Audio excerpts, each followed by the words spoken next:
Student, welcome to my channel Aradhya competition classes. और आज का अपना टॉपिक है आंकड़ों का प्रबंधन, जो रीट लेवल फर्स्ट में नए सिलेबस में अभी नया जुड़ा है। ये वाला टॉपिक रीट लेवल 2 में तो ये पहले से ही था, तो आज इसे हम देखते हैं। देखिए, आंकड़ों का प्रबंधन क्लास 6 से स्टार्ट है। 6, 7, 8, 9 सभी क्लासों में है। ठीक है, तो हम इसको शुरू से देखते हैं कि क्या चीज़ है आंकड़ों के प्रबंधन में। सबसे पहले जैसे आते हैं भाई आंकड़े, तो आंकड़े क्या चीज़ है? आंकड़े क्या होते हैं भाई? आंकड़े वो चीज़ होती है जो कोई सूचना एकत्रित करने के लिए हम इकट्ठा करते हैं, है ना। कोई भी सूचना जो हम एकत्रित करते हैं वो सब क्या कहलाती है? आंकड़े। उसमें एक एक चीज उसका प्रेक्षण कहलाता है। क्या कहलाता है? प्रेक्षण। अब जैसे कि आंकड़े हो गए। अब आंकड़े में दो प्रकार के होते हैं। दो प्रकार के आंकड़े होते हैं, एक तो प्राथमिक आंकड़े और एक होते हैं द्वितीयक आंकड़े। दो प्रकार के आंकड़े, इसमें से भी क्वेश्चन बन सकता है कि ये बताइए कि ये प्राथमिक आंकड़ा है कि द्वितीयक आंकड़ा है। अब इनको अपन समझते हैं। प्राथमिक आंकड़ा क्या होता है? जैसे कि क्लास में एक टीचर बच्चों की अटेंडेंस लेता है, तो वो प्रत्येक बच्चे की अटेंडेंस लिखकर अपने पास एक रिकॉर्ड रखेगा।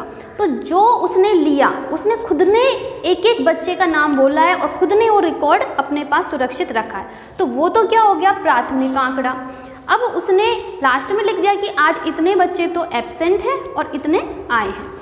अब देखिए, उसी सूचना को जब कोई तीसरा व्यक्ति, ठीक है, उसी सूचना को तीसरा व्यक्ति काम में लेता है। जैसे कि कोई पोषाहार प्रभारी ये देखना चाहता है कि आज कितने बच्चों का पोषाहार बनाना है, तो वो रजिस्टर चेक करेगा कि आज कितने बच्चे आए हैं और उस हिसाब से वो पोषाहार बनवाएगा।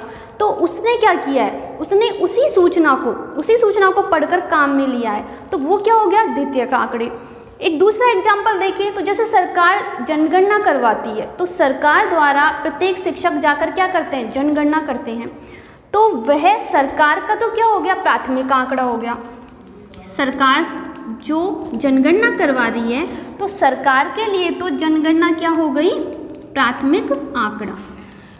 अब वही जनगणना को कोई दूसरी संस्था कोई अपने मतलब से काम में लेती है, तो वह क्या हो गया? द्वितीयक आंकड़ा।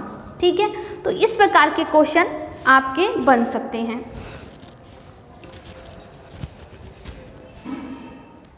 अब देखिए, आंकड़े हमने एकत्रित भी कर लिए, लेकिन उनको एक सरल रूप में लिखना भी आवश्यक है, जिसे हम बोलते हैं आंकड़ों का अभिलेखन।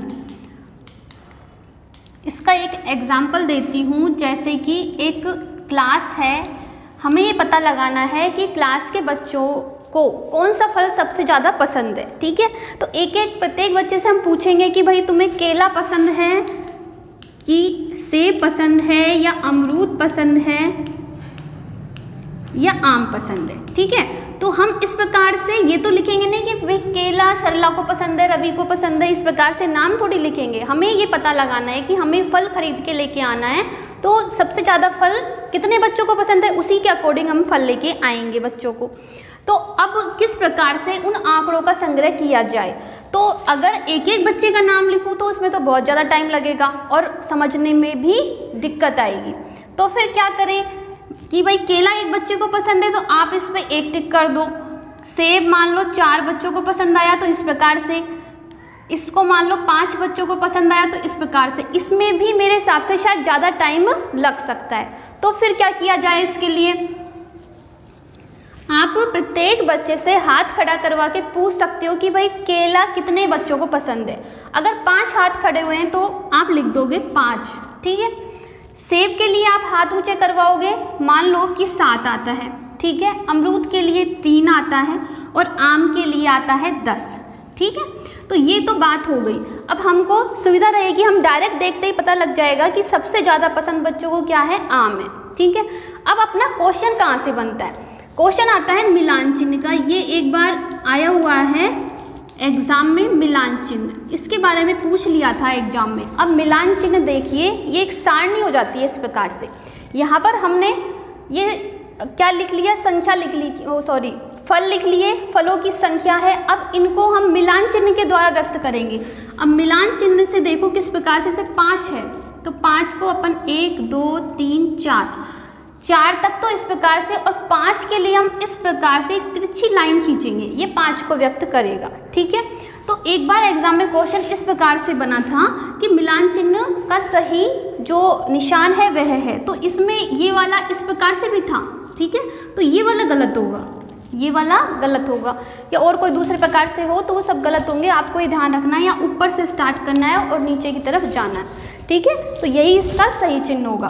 फिर 7 के लिए देखिए 1 2 3 4 और ये 5 6 7, 3 के लिए 1 2 3, 10 के लिए 1 2 3 4 5 6 7 8 9 10, ये हो गया 10। तो इस प्रकार से जो मिलान चिन्ह वाली जो सारणी होती है उसे हम बोलते हैं बारंबारता बंटन सारणी। इसका भी नाम आपसे पूछ सकता है कि इस सारणी को क्या बोलते हैं, तो इसका नाम होता है बारंबारता बंटन सारणी। अब बारंबारता बंटन सारणी क्यों बोलते हैं इसको, क्योंकि इसमें बारंबारता दिखा रही है कि केला बार बार 5 बच्चों को पसंद आया है, तो ये किसको प्रदर्शित कर रहा है, इसकी बारंबारता को। सेब 7 बच्चों को पसंद आया है, तो बारंबारता 7 दिखा रही है कि 7 बार बार बार बच्चों को पसंद आया है, तो ये तो आपकी हो गई बारंबारता बंटन सारणी।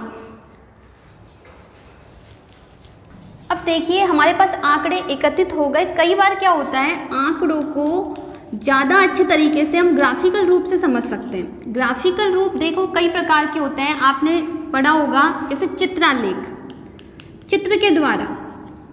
ठीक है, दूसरा दंडालेख, तीसरा है आयत चित्र, और एक होता है पाई चार्ट।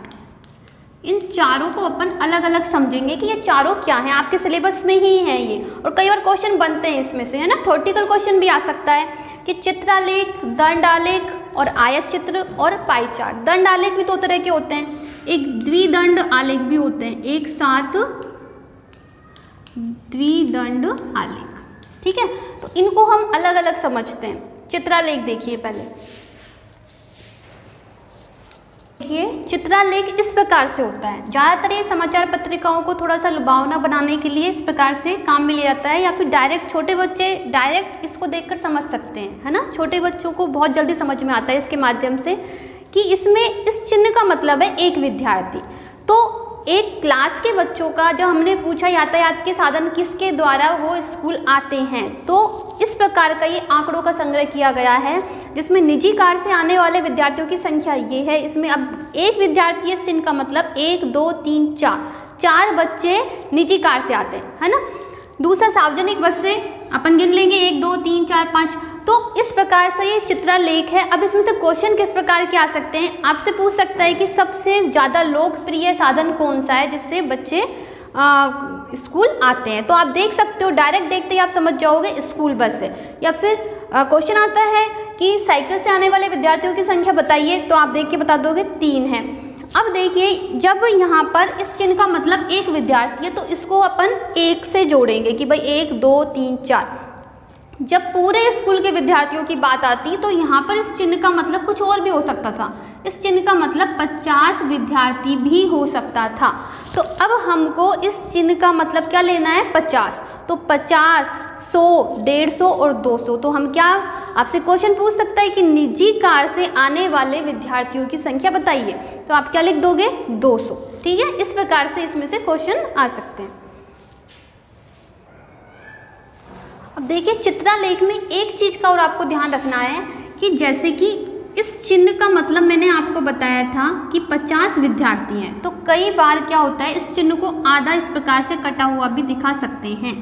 जैसे कि इधर तो पूरा बना हुआ रहेगा, ठीक है, और इधर आधा बना रहेगा, और आपसे पूछ ले अब बताइए भाई इस चिन्ह का मतलब है 50 विद्यार्थी, तो इन दोनों का मतलब क्या हुआ।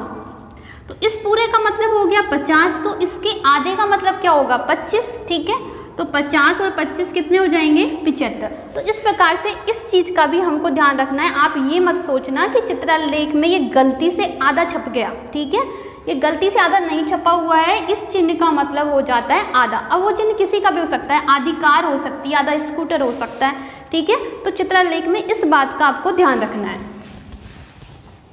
अब इसके बाद आता है अपने दंडालेख।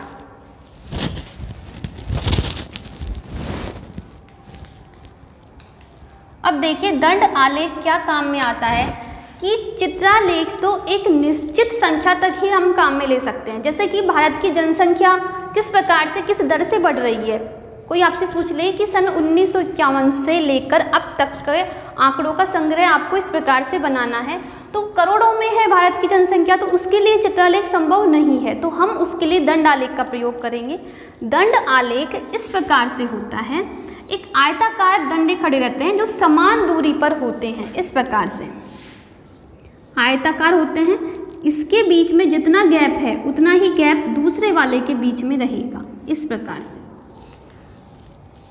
दो अक्ष होंगे, इधर x अक्ष पर एक चीज को निरूपित करेगा और इधर y अक्ष पर दूसरी चीज को निरूपित करेगा, ठीक है। तो इस प्रकार के दंड आलेख होते हैं। अब मैं आपको बताती हूँ इसमें से किस प्रकार के क्वेश्चन आते हैं। ये एक दंड आलेख है आपके सामने, जिसमें कक्षा 8 के विद्यार्थियों की संख्या है इधर तो, और ये शैक्षिक सत्र दिखा रहा है, ठीक है। तो इस प्रकार से शैक्षिक सत्र 2003-04 की बात कर रहा है, तो इसमें कितने विद्यार्थी हैं आप इसको देख के समझोगे। तो देखिए ये 100 से मिल रहा है, इसका मतलब 2003-04 में विद्यार्थियों की संख्या कक्षा 8 में 100 थी। फिर 2004-05 में आप यहाँ से मिलान करोगे तो 200 है, फिर 2005-06 में 250 है, और 2006-07 में 300 है, और इसमें 350 है। तो आप इस प्रकार मिलान करके पता लगा सकते हैं। क्वेश्चन बन सकता है कि 2005-06 में विद्यार्थियों की संख्या बताइए, आप देख के बता दोगे 250। या फिर क्वेश्चन इस प्रकार से भी बन सकता है कि क्या 2003-04 की जनसंख्या का दुगना 2005-06 में है। आप देखोगे कि 2003-04 की 100 थी और 2005-06 में कितनी है, 250 है। तो ये इसका डबल नहीं है, डबल नहीं है। अगर होता तो हम बोल देते हैं कि हाँ इसका डबल होगा, ठीक है। इस प्रकार से क्वेश्चन बन सकते हैं। ये आपके सामने एक द्विदंड आलेख है। द्विदंड आलेख मतलब दो दंड एक साथ है। अब ये कब काम में लिए जाते हैं, जैसे कि एक अध्यापिका ने सोचा ये तिमाही को प्रदर्शित कर रहा है और ये 6 माही को प्रदर्शित कर रहा है, जो डार्क कलर में है ना। तो उसने 25 नंबर का टेस्ट लिया था तिमाही में भी, और 6 माही में भी उसने क्या लिया, 25 नंबर का टेस्ट लिया। तो उसने देखा कि क्या कुछ परिवर्तन हुआ या नहीं हुआ, है ना, उन बच्चों में प्रोग्रेस हुई या नहीं हुई। तो इसके लिए उसने इस आलेख का प्रयोग किया कि तिमाही में आशीष के कितने नंबर थे, 10 थे, बाद में 15 हो गए। इस प्रकार से सभी बच्चों में प्रोग्रेस हुई है ना, प्रत्येक बच्चों में प्रोग्रेस हुई है। तो अब उसने देखा कि सबसे कम प्रोग्रेस कौन से बच्चे ने की। क्वेश्चन यहाँ से बन सकता है कि सबसे कम प्रोग्रेस किस बच्चे ने की है। तो आप देख सकते हो माया के सबसे कम नंबर बढ़े हैं और रीता के सबसे ज़्यादा नंबर बढ़े हैं। तो इस प्रकार जब हम तुलना करते हैं तो तुलना के लिए हम द्विदंड आलेख का प्रयोग करते हैं। अगला आलेख है आयत चित्र, ठीक है। आयत चित्र को समझने के लिए पहले आप इसको वर्ग अंतराल को समझना होगा कि आयत चित्र कब काम में लिया जाता है। यहाँ पे 60 एक आंकड़े हैं मेरे पास, बहुत सारे हैं, 60 आंकड़े हैं जो बिखरे हुए थे इस प्रकार से 21, 10, 12, 13, 14, 50, ठीक है। अब 60 एक साथ इस प्रकार से मैं लिख नहीं सकती और न ही उनको इस प्रकार से मैं प्रदर्शित कर सकती हूँ, इसलिए मैंने देखा कि ये समूह के रूप में आ रहे हैं। यानी कुछ आंकड़े 0 से 10 के बीच में थे, कुछ 10 से 20 के बीच में थे, कुछ 20 से 30, कुछ 30 से 40। तो उन्हें एक समूह बना लिया कि भाई 0 से 10 के बीच में कुल कितने अंक आ रहे हैं। तो मैंने देखा 2 ही अंक थे कि जो 0 से 10 के बीच में आ रहे थे, ठीक है। 10 से 20 के बीच में कितने आ रहे थे, 10 आ रहे थे, है ना। इसी प्रकार से 20 से 30 के बीच में 21 है और 30 से 40 के बीच में 19 है। एक बच्चों के नंबर मान सकते हो।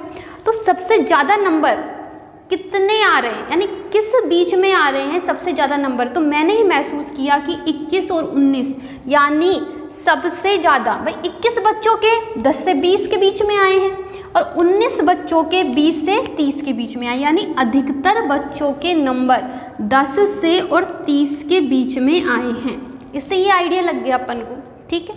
मिलान चिन्ह की बात करते हैं, कई बार मिलान चिन्ह से भी क्वेश्चन बन जाता है। तो ये 2 हो गया, 1 2 3 4 1 2 3 4 5 6 7 8 9 10 21 2 3 4 5 6 7 8 9 10 11 12 13 14 15 16 17 18 19 20 और ये 21। इसी प्रकार से 1 2 3 4 5 6 7 8 10 11 12 13 14 15 16 17 18 और ये 19। 7 1 2 3 4 5 6 7 और ये 1। ठीक है, तो इस प्रकार से ये एक 12 बार तक बंटन सारणी है। अब इसमें जो ये 0 से 10 है ये क्या कहलाता है? अपना वर्ग अंतराल। क्या कहलाता है? वर्ग अंतराल। ये 0 ये इसकी निम्न सीमा है और ये जो 10 है ये इसकी ऊपरी सीमा है। ठीक है, और 0 से 10 के बीच में अंतर सभी में समान रहेगा। सभी में ये बात नोट करने की है कि सभी का अंतर समान है 10 10 10 10। तो ये इसकी सीमा चौड़ाई बोल सकते हैं इसको। ठीक है, अब इस प्रकार जब वर्ग समूह के रूप में हो सारणी तभी आयत चित्र बनता है। अब इसका जैसे हमको आयत चित्र बनाना है तो देखिए कैसे बनाएंगे आयत चित्र।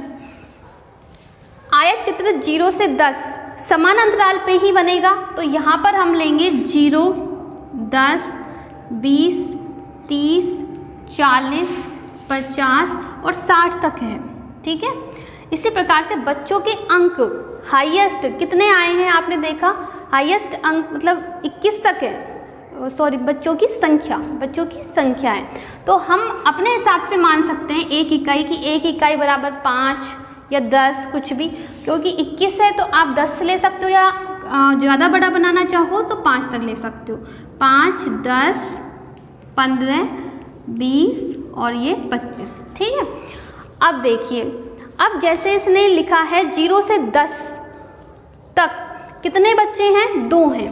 तो 0 से 10 के बीच में 2 बच्चे यानी 5 से कम है। तो इस प्रकार से इतना सा आयत बनेगा बस।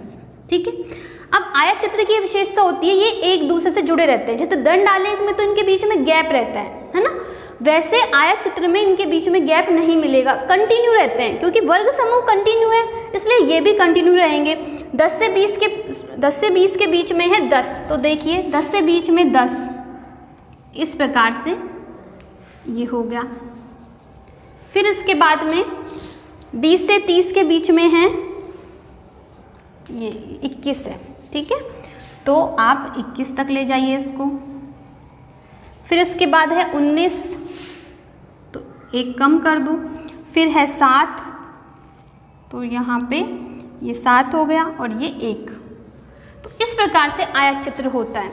अब देखिए इसमें एक बात और ध्यान में रखने की है, यदि जैसे आप बनाना चाहो, आपके पास बहुत सारे आंकड़े दे रखे हैं और आपको इस प्रकार से बनाना है, तो देखिए इसमें ये हो सकता है कि आपको 10 दिखे या आपको 20 भी दिखे। तो आप सोचोगे कि इस 10 को यहाँ लेना है कि यहाँ लेना है, क्योंकि 0 से 10 तक के 2 ही बच्चे हैं।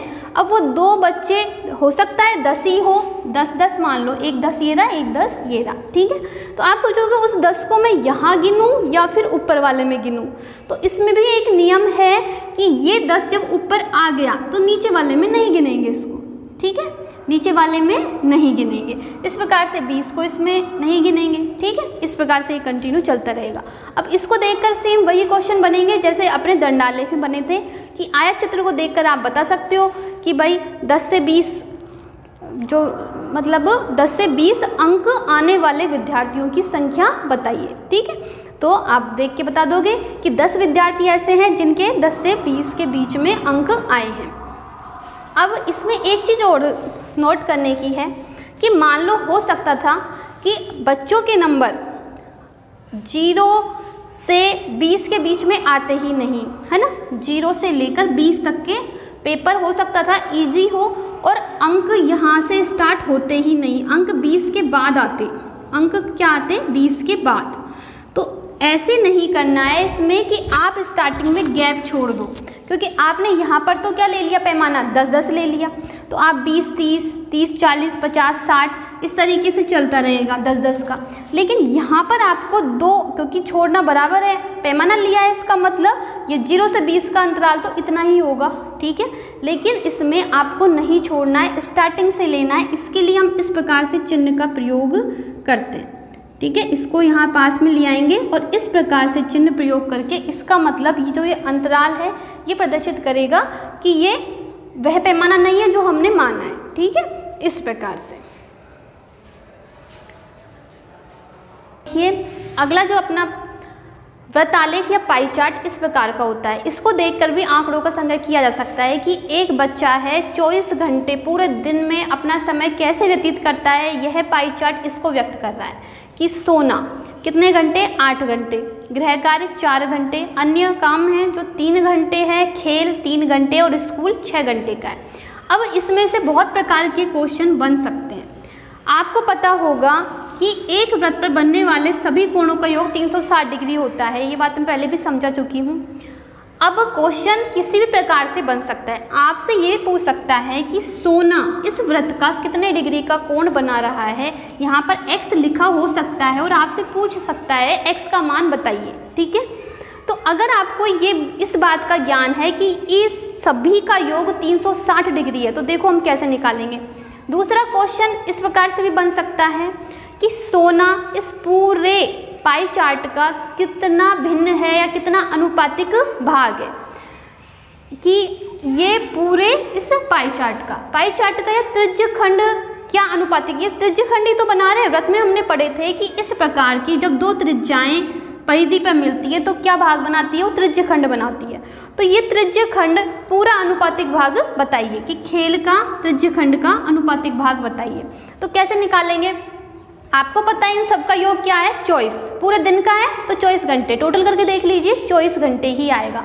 तो जैसे अब हम सोना क्यों कितने घंटे सोता है इसका भिन्न रूप या अनुपातिक भाग निकाल रहे हैं। तो 8 घंटे सोता है, कितने में से, 24 में से। सरल करेंगे 1/3, ये इसकी भिन्न आ जाएगी या अनुपातिक भाग। इसी प्रकार से सबका निकालेंगे और जब सबका हम टोटल करके देखेंगे इस प्रकार से तो वो पूरा 1 आएगा, पूरा 1 आएगा। सभी भिन्नों का योग कितना मिलेगा आपको, लास्ट में 1 मिलेगा। दूसरा क्वेश्चन मैंने बताया था कि आपसे कोण पूछ सकता है, x का मान बताइए। तो कोण निकालने के लिए सबसे पहले आपको ये भिन्न तो निकालना ही पड़ेगा। इसका भिन्न क्या निकला था, 1/3। सोना पूरे का क्या है, 1 का कितना अनुपात है, 1/3 है, 1/3 है। और हमको पता है कि ये पूरे डिग्री का योग कितना है, 360 डिग्री। तो आप 360 से इसको गुणा कर दीजिए।